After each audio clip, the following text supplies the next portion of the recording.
Assalamualaikum warahmatullahi wabarakatuh.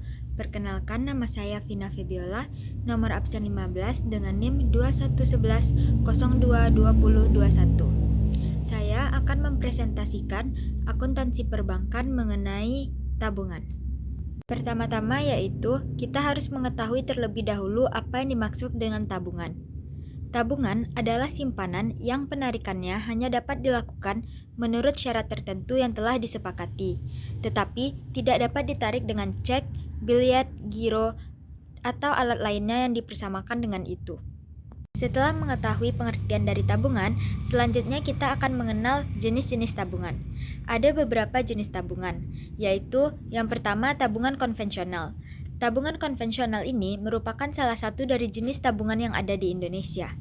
Tabungan konvensional merupakan jenis tabungan yang paling banyak digunakan oleh nasabah, yaitu karena fungsionalitasnya sebagai sarana menabung uang. Selanjutnya yaitu tabungan investasi. Jenis tabungan lainnya yaitu tabungan investasi. Sesuai dengan namanya, tabungan ini digunakan untuk keperluan investasi oleh nasabah. Tabungan investasi dapat merujuk pada perencanaan pendidikan, proteksi kesehatan, hingga rencana hari tua. Ketiga yaitu tabungan giro.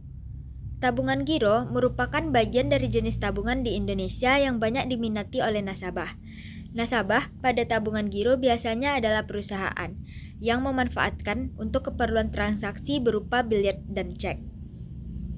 Yang keempat yaitu tabungan berjangka. Tabungan selanjutnya yaitu adalah tabungan berjangka. Pada fungsinya, tabungan berjangka ini hampir sama dengan tabungan konvensional. Namun, pada tabungan ini, nasabah memiliki jangka waktu khusus untuk mengambil uangnya.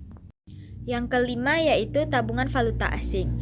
Tabungan valuta asing merupakan jenis tabungan di Indonesia yang dapat dijadikan pilihan karena jenis tabungan ini menargetkan para nasabahnya dengan keperluan transaksi yang berhubungan dengan mata uang asing. Yang keenam yaitu tabungan bisnis. Umumnya, tabungan ini digunakan untuk keperluan bisnis, sehingga memiliki minimum jumlah setoran yang lebih tinggi daripada biasanya. Meskipun begitu, tabungan ini menawarkan tingkat suku bunga yang lebih tinggi, sehingga tabungan bisnis ini juga digunakan untuk keperluan transaksi dengan nominal yang besar. Yang ketujuh yaitu tabungan pegawai. Tabungan pegawai pada umumnya merupakan jenis yang sama dengan tabungan konvensional. Namun, tabungan pegawai biasanya ditujukan untuk karyawan dari suatu perusahaan yang bekerja sama dengan bank tertentu. Kedelapan yaitu tabungan mahasiswa. Tabungan mahasiswa ini juga merupakan salah satu jenis tabungan yang menguntungkan di Indonesia.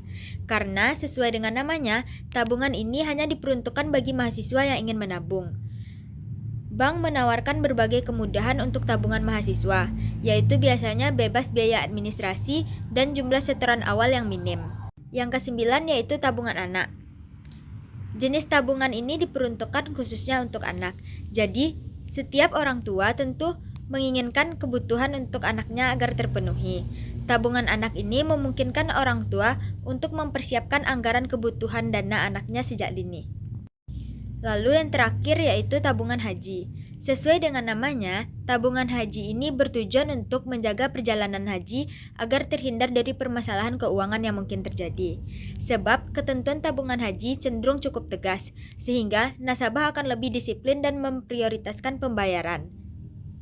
Selanjutnya kita akan masuk kepada mekanisme pembukaan, penyetoran, penarikan, dan penutupan. Yang pertama kita mulai dengan mekanisme pembukaan tabungan, yaitu calon nasabah datang ke bank dan mengisi formulir pembukaan tabungan.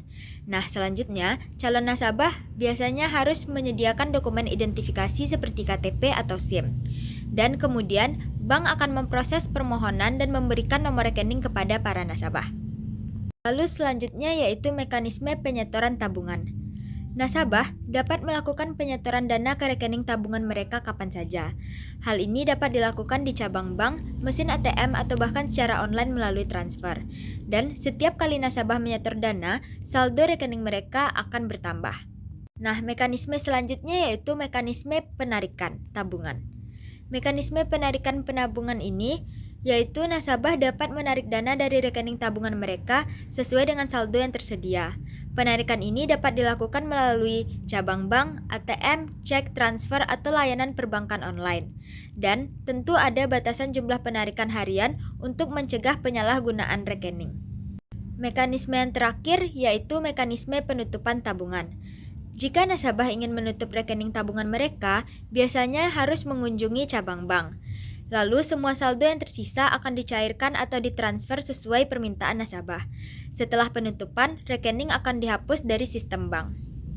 Nah, setelah mengetahui tentang teori dari tabungan tadi, selanjutnya kita akan masuk kepada akuntansi dari tabungan tersebut. Yang pertama yaitu jika bisa dilihat pada gambar, untuk pembukaan rekening tabungan. Akun yang didebitnya yaitu adalah kas dan akun yang dikreditnya yaitu tabungan dari nasabah. Dan untuk penyetoran tabungan dapat kita lihat bahwasanya debitnya adalah kas dan kreditnya yaitu tabungan dari nasabah. Untuk perhitungan bunga tabungan ada 3 metode. Yang pertama yaitu bunga terendah, yang kedua bunga rata-rata, dan yang ketiga yaitu bunga harian. Untuk bunga terendah, rumusnya dapat dilihat seperti yang saya tampilkan di layar. Dan untuk bunga rata-rata dan bunga harian itu dapat lebih jelasnya dilihat pada layar. Sekian presentasi dari saya mengenai tabungan.